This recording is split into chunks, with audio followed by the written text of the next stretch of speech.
the shit.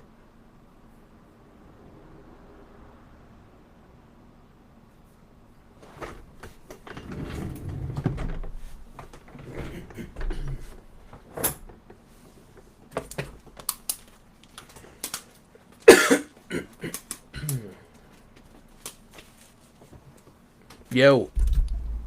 Yo. Hopefully, this is working. Because I don't see it working.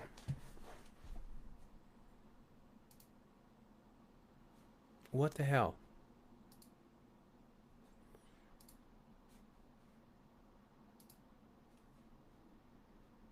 Okay. It took me like 20 minutes to figure out how to do this. I don't know why. I've done it enough times that I should know how to do it, but today there was some sort of learning curve. And let me I gotta turn this volume down. Moderation helps everyone feel safe. I don't want to. I don't care. No, no. People don't need to feel safe on my live stream at all, even a little bit. All right, I was gonna make a video. Decided to jump on live. I've been on live for probably 2 weeks. Been kind of busy. Chris, can you hear me? Do I sound okay? Which I'm gonna have to wait 30 seconds for you to hear this because there's a delay. People join the chat. So, there are 3 people watching. I only see 1. I only see Chris. Oh well. Remember to live chat. Okay, cool. All right, so the new podcast episode is out. Check that out. Some newer keepers and breeders on there.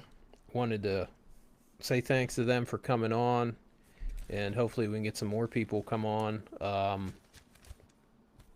So if you're new to Retics, or if you're not new to Retics, it don't matter. Hit up Spencer and let him know you want to come on. I do have somebody interesting coming on, a ball python breeder out of the UK. I've recently spoke with him. He used to be involved in a lot of like import stuff back in the day, and he was actually the guy who got the original Pied Retic. So I talked to him. He's going to come on, tell that story, and talk a little bit about selective breeding of ball pythons, which I think would be super relevant to retics because, you know, the thing that's really caused ball pythons to take off has been what you see people like Canova doing, really selectively breeding for aesthetic value. And this individual in the UK, he's a smaller breeder, but he's cranking out a lot of new ball python morphs, and specifically he's working on more of the polygenic side, selective breeding side, and taking stuff that doesn't really look like much and developing it into pretty important new morphs. So I want him to come on and talk about the original Pod Retic, and I also really want him to come on and talk a little bit about his technique and strategy for selective breeding, since that's what we see happening in retics, and that's the path that seems to be everyone's moving towards, which is the correct path. I can tell you that. So that'll be exciting. We're trying to get Rob on. We were trying to get him on last week, but he had some stuff that he had to get done, and we just couldn't work out a day. So maybe in the next week or two, Rob will be on. I talked to Andrew. I think we're gonna try to set up uh, a podcast with probably Andrew and Eric, and for that one, if you guys want to, you can post them in the comments or on the chat here. If there's a list of questions, and this isn't just for when Andrew and Eric come on, but if there is a list of questions that you want us to start going over in the podcast, you know, they can be general, specific, whatever. It doesn't matter. Hit us with that, and we'll start trying to go over some of these questions. And I mean, literally anything. What anything, retic related, breeding related, selective breeding. You know, maybe I like talking about polygenics, even though don't. I can't really explain them on a genetic level how they work. I do like talking about all the different patterns and colors that I'm seeing in my collection. Um, but yeah, the other thing I got a list here. So what's the other thing? Oh, king snake. Uh, really excited for king snake. Um, king snake was kind of the go-to place for years before social media made all our lives so much better. Um, and I'm kind of hoping king snake. I don't necessarily want to say return to its former glory, but what I'd like to see out of king snake, I'd like to see just a more modern version of it. Because and I said in a video I put out yesterday, and I'm going to repeat it, that I don't think Morph Market has the capabilities to create a community like Kingsnake can, because Kingsnake did that for a long time, for years. It was a community, and there's just not. I don't know. I just don't see Morph Market being able to do what Kingsnake can do in terms of building, having the reptile community come to one place to discuss topics. And they are hopefully going to set up this specific next gen retic blog. There's already the retic blog, as I mentioned in that video I posted yesterday, but it would be nice to have, you know, the retic, the next gen retic blog going. Um, so excited for that, and we're gonna need people. We're gonna need people to write blog articles. So if anybody's, interested in putting their 2 cents out there, and it doesn't need to be scientific or specific about anything, one subject. It can just be a blog talking about your experience of what you're seeing. That's all helpful. I saw somebody posted on next. Hold on, who the fuck's calling me? Um, I did see somebody posted today on Next Gen about some sizes and bloodlines and stuff, and I still think that's a topic that needs talked about.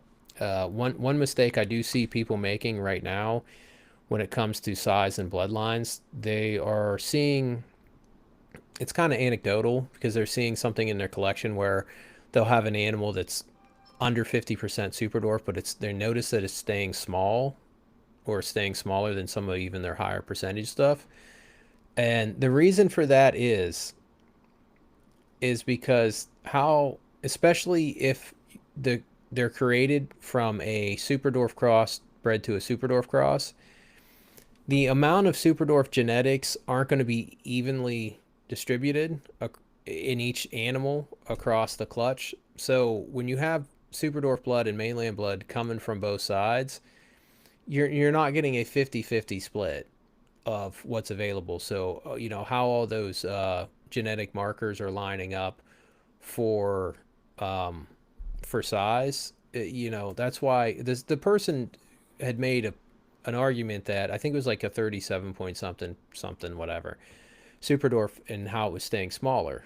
But if that snake is staying smaller than say like a 50 or 62%, there's the most likely the cause of that isn't necessarily that it's a selectively bred small bloodline, but it's actually caused by a super dwarf cross bred to a super dwarf cross, and it managed to get a higher percentage of those super dwarf genetics affecting growth and making it smaller, whereas other stuff in the clutch would have got less and would be getting significantly more mainland blood. So that's actually what we're seeing here. And right now, that's being some of these smaller sizes, especially on this 50 sub 50% super dwarfs. A lot of those animals were created from a super dwarf cross via super dwarf cross, and they're mistaking a small bloodline for what's actually happening is they're getting more of the Superdorf genetics lining up coming from both sides. Because, when you breed a Superdorf to a mainland, you pretty much get a 50-50 split. But let's say you breed a 75% Superdorf to 75% Superdorf. You're not getting that even 75-25 split, because that shit gets cut in half essentially, and you get half coming from male, half coming from the female.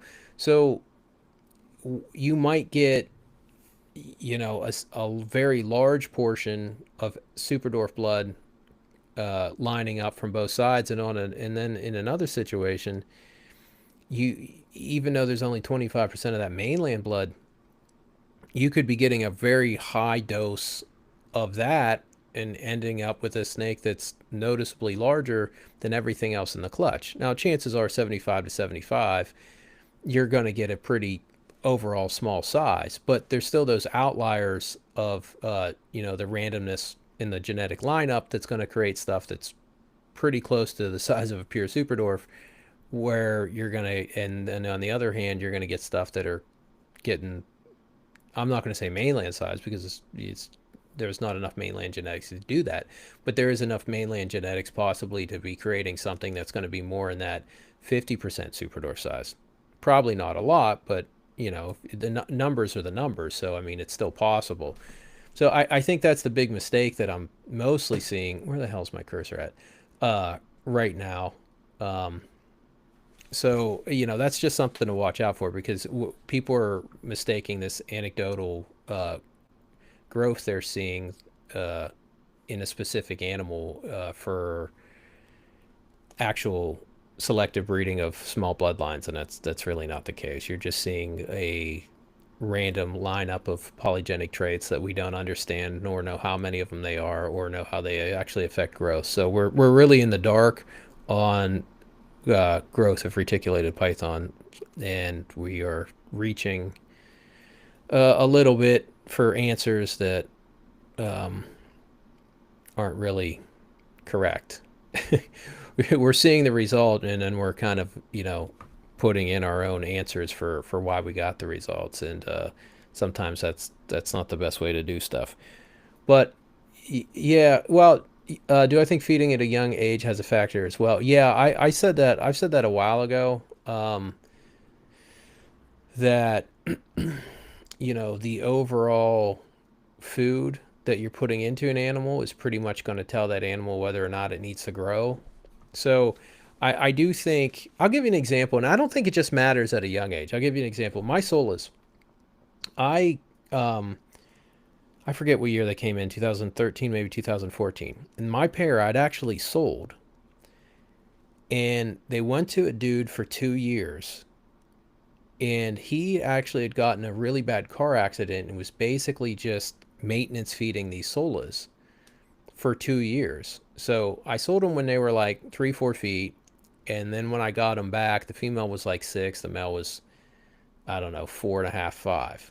Right. So for 2 years, these snakes weren't fed really. They weren't unhealthy. They just were just kind of maintenance fed. The guy got, I mean, he was in a really bad car accident, and he was in pretty bad shape for a long time. And and finally he's like, I just got to let these things go. So I ended up buying them back, and I started feeding them, and they started growing. Now I backed off on the male because he's such a psychopath that I actually don't want him getting gigantic, because even at 12, 13 feet, he's a total nightmare.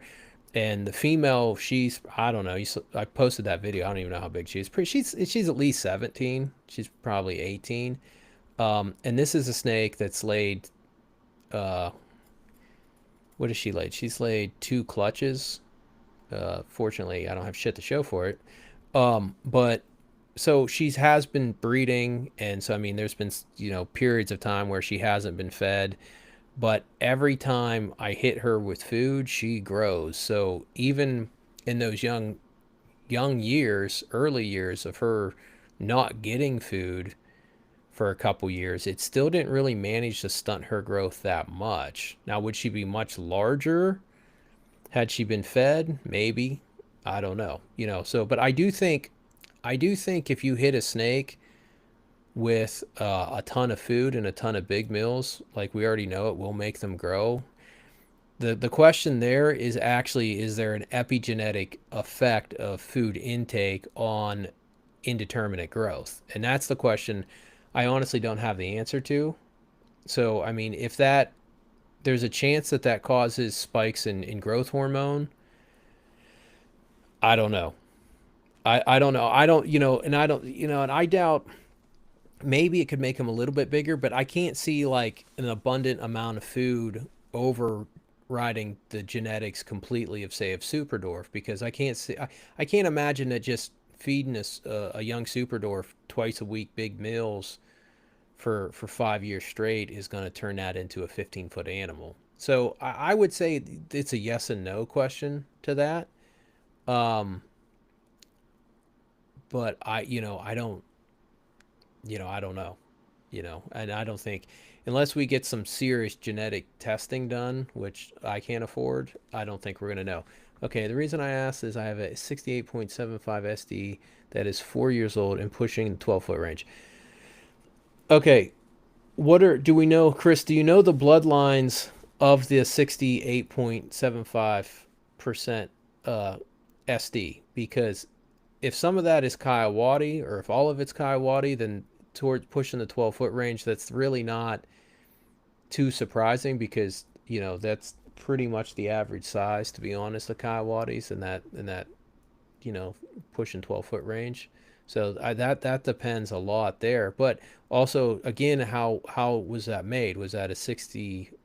Was that two separate Superdorf crosses bred together? You still got a decently high percentage, but maybe some mainland genetics lined up that allowed that. And something that'd be interesting, Chris, is we see if you could talk to some of the other people that got animals from that clutch and see what their growth rate's doing. Okay.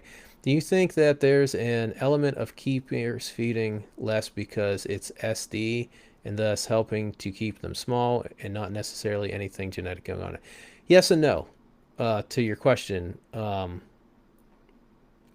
Lee.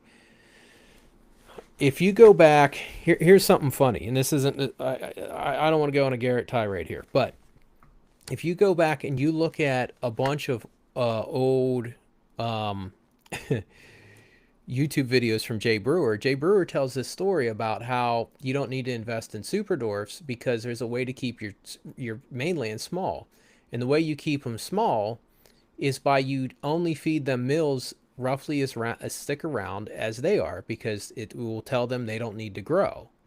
And if he's like, they'll stay healthy, they won't be underweight. You just feed them these size mills that don't leave much of a bump, and they won't grow. Well, all those years later, Garrett comes out and puts out this video talking about how, well, the proper way to feed a Superdorf is you feed it something so it barely leaves a bump, and after a day or so you can't even tell because that's what they eat on the island, blah, blah, blah, even though there's literally no fucking studies or field data to corroborate any of those kinds of claims. But what do you get? You get a snake that doesn't grow. Jay Brewer, being the wealth of knowledge that he is, informed everybody of that years ago, saying, "Hey, if, I can keep my mainland small simply by not feeding them mills that are bigger around than they are." And then Garrett came out and said the scientifically proven, documented way to feed Superdorfs is by the Jay Brewer method. So yes and no to that question. But I don't think there's no amount of food that can make a Superdorf get the size of a Sola, though. So there's also that aspect of it.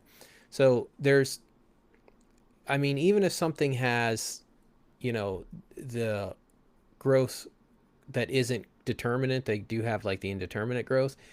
There, at a certain point, snakes really don't keep growing. So I think you can get. A long time ago, I said eventually you'll see a 12-foot Calotoa. I don't know if there's any 12-foot Calotoas out there, but with the amount of production of Calotoas, the amount of opportunity for some of the larger genetics maybe to line up to get to that 12-foot mark, probably. we'll probably see that at some point. Will you ever see a 16-foot Kalatoa? I would say absolutely not. I just, to put 4 more feet on there, and even if there is a significant impact on growth hormone produced by large meals, frequent large meals, even at an early age, I just don't see the epigenetic impact being that great. You know what I mean? I just, there would have to be some genetic uh, capabilities on that end for that to happen, and I just don't see that happening. Matt Martin, old school dark pastel line. That is most likely a Kaiwadi. If you look, if you look at what a lot of Kaiwadis do as they age, they get very, very dark. If you look at Matt's old pictures, it has a very similar Kaiwadi head structure and has a very similar Kaiwadi pattern structure. But it was, I remember like years and years ago looking at that snake. Um, so yeah. And then you got 75% old school, 50% Kalatoa. Yeah, so I mean, you potentially are working with Kaiwadi lines, which do get bigger. I don't know why. Yeah, I mean, Kaiwadis are interesting. The largest one I've ever saw was about 14 feet. Yeah, that was one of Doc Murdoch's. That was the largest pure I'd ever saw. He gave it to me because he was moving and he couldn't take it to his new place. That was a long time ago. It was like 10 years or so ago, maybe a little more. Um, and that was the largest one I'd ever seen. And I've not seen one that big since. So I mean, they do have some potential. You know, Kaiwadis do have some potential. They're more like an in betweener between like a Jamp and a Jamp and a Superdorf. They're kind of like almost like a Ternate, because like a Ternate's like an in betweener for like a Superdorf and like a Halma or Mindanao in terms of length. So what the hell else was on the list? And oh, real quick, wanted to talk a little bit about the progression of breeding. I really think retics, and you guys can let me know what you guys think, but I really think retics are on this really upward trajectory for selective breeding and what's going to be coming out. Because a lot of people kind of think retics have been tapped out. Well, you know, we don't have any new morphs coming in and blah blah blah. Everyone's all fucking Debbie Downer about that shit. But I don't think we haven't even begun to see the full potential of the genes we have. Just from what I see in my collection with trying to selectively breed for single genes and seeing how far we can push a single gene. And then, you know, we have all the Mochino stuff, the Orange Glow, Indo stuff, Mocha stuff, the Ghost gene so untapped. Mocha's really untapped too. Titanium's completely untapped. I mean, well, kind of, but I mean, Titanium's completely untapped for projects that make sense. It's pretty much tapped out for stupid shit. So now we know everything we shouldn't do with titanium. So that's good. But yeah, no, I think there's a lot of potential there for what's going on, and I you know that marble that they just hatched out in Mexico, that I think was an orange glow marble, was so off the charts. I mean, it's got to be up there in like the top, easily in the top 10 nicest morph combos, you know, on this side of the planet that we've ever seen. So I think there's a ton of stuff. I still think there's a lot of opportunities for um, a lot of opportunities for Ocelot and Aztec.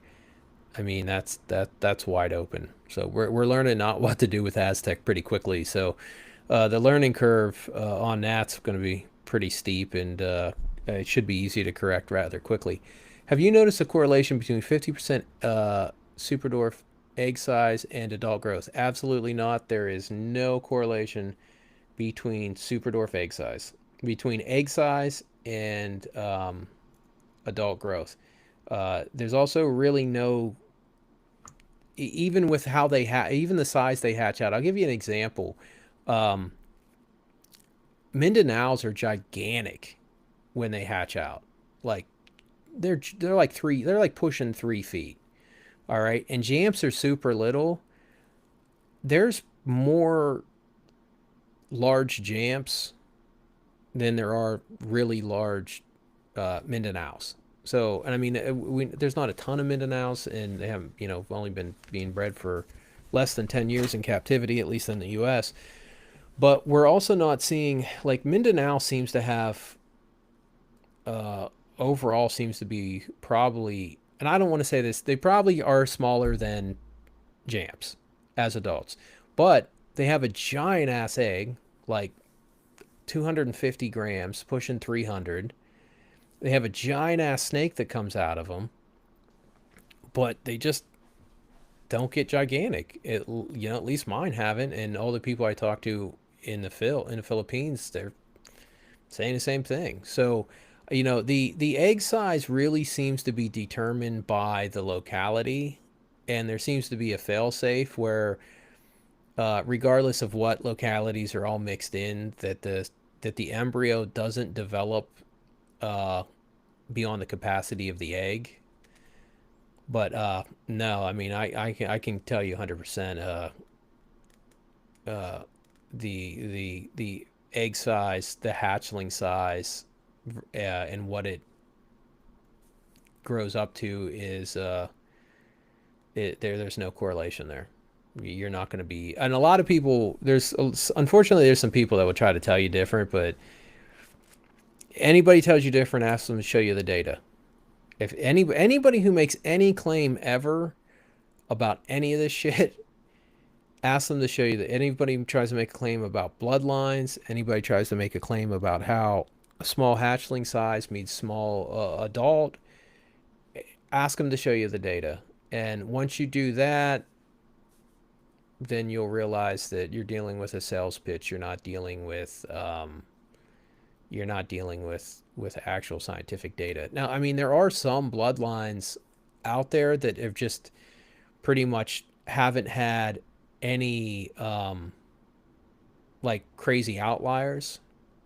Like, I know my R&B line, nobody's ever produced any that have only gotten to like 5 feet. Nobody's produced any that like hit 11 feet. So, I mean, like, I know that bloodline, it seems to be pretty stable in that 6 to 9 foot range. Maybe we'll see some variation down the road, but I think Sean McMillan's lines are pretty consistent. I know all the stuff Eric has is pretty consistent, and that's what you want to look for more. It's just uh, Superdorf bloodlines that are consistently staying in that range, and you're not seeing a lot of outliers.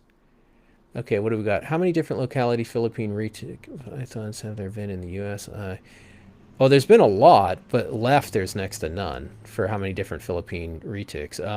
Back in the 80s, and one of the first, I think it was the first tiger breeding. I think it was done by, I think it was Hank Molt, a guy from down by Philly, PA. He bred a wild caught tiger to a wild caught Philippine, and that was, I want to say that was around mid 80s, maybe 84. So, and there's like 5,000 islands in the Philippines, so we don't know. The only localities are here are Mindanao, and Mindanao Bow crosses, and that's the tribal line. And there is a Mindanao at a zoo. No, not a Mindanao, a bowl. Somebody's illegally smuggled in a bowl years ago and got caught, and the authorities took it and dropped it off at a zoo. I want to say it's up in Michigan somewhere. There is a bowl. I don't know if it's still alive. It was a male that was sitting up there. Well, the thing about Philippines, you're talking about it being open. They are actually open to start exporting again. It's just nobody's trying. They're completely open to exporting again, and I don't know why people aren't trying anymore. I mean, I would love to get some monitors out of the Philippines. I'd love to get, I don't know what all colubrids they got there, but I'm sure there's a lot of cool colubrids. They don't have retics are the only pythons they got, and we can't import them anyway, so it doesn't matter. Um, but there, I mean, there's got to be like the Philippine Selfins. When I was a kid, I had a Philippine Selfin. I'd love to get this. I'd love to get some of those again. They have some of the mountain varieties of Philippine Sulfins have like this black matrix pattern to them through like they're crazy. I'll have to look for a picture. I got some pictures of them somewhere. But yeah, if anybody got any questions, so I'm through my list. I got through it pretty quickly, um, and this is just easier than doing a video and having to edit it. But yeah, if anybody has any questions, breeding questions, selective breeding questions, polygenic trait questions, hit me with them. I can hang out for a little bit longer. Or if hit me with some ideas for some questions. I'll send them to Spencer for some stuff that we need to talk about on the podcast.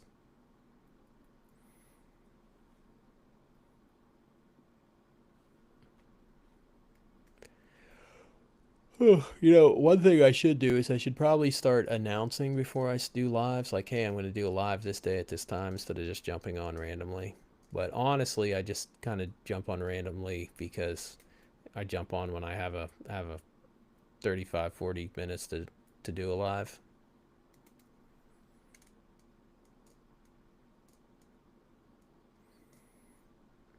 Yeah, some of yeah, Philippines probably has the best retics, to be honest. Like I love my northern Malukus, I really do, but um, I really think Philippines has the best retics. For breeding, my female has been on the cooler side most days in the last 2 3 weeks. Is that a sign she will cycle? She's probably cycling now. If it depends on what her see what her feeding response is doing, and take a look at her. If she's not being a bitch, get her out and take a look at her. See if she's starting to have any swelling going on. Yeah, I have a Superdorf something. Fucking what is it? Motley Tiger Platinum. I don't know. I forget. Andrew dropped it off. I'm supposed to breed it. Um, she's actually been on the cold side hugging the water bowl for the last, I don't know, week or two. So she's acting like she's gearing up. She's was a bitch for the last month or two, and then yeah, and then now she's hugging the. Did you ever talk to Wolfgang about those Halmas? I talked to Wolfgang. Wolfgang's told me he had some Halmas, and then I never saw them, to be honest, which is kind of strange because me and Wolfgang talked about all kinds of stuff, but I never saw his Halmas. After Wolfgang and Nick kind of got hooked up and then kind of went their separate ways, everything got real strange. Real strange. I don't know what all went on there. I just know I stayed out of it because I wasn't my place to get involved. But no, I never got to see Wolfgang's Halmas, to be honest.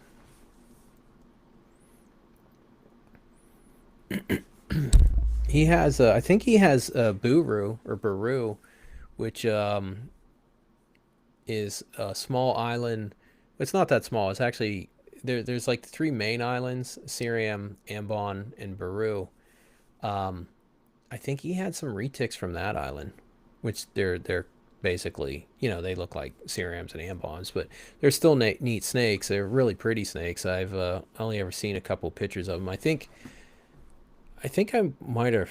I don't know if I think I actually wrote an article about the Buru on my website. I think it's one of the ones.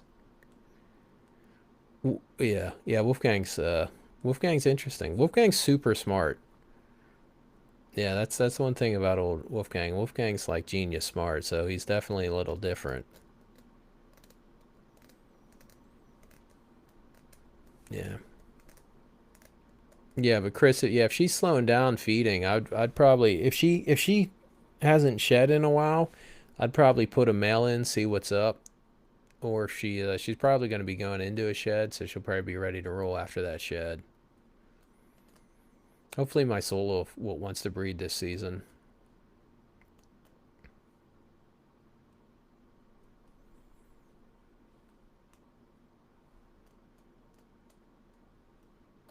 So, well, if that's it, no questions, I'm going to jump off here. Thanks for hanging out. And yeah, I got to go get something to eat. And I'm probably going to try to do another live this week with probably going to try to show off a couple animals, a couple things I wanted to talk about, showing off some colors on some Philippine sun tigers and what the hell else? Yeah, I wanted to show off. I got some Mindanao head anthrax. Wanted to show them off because they really, I mean, massive, massive amount of Mindanao influence. So I don't know. I'm gonna jump off here. Thanks for hanging out, everybody, and hopefully I'll be on later this week showing off some snakes.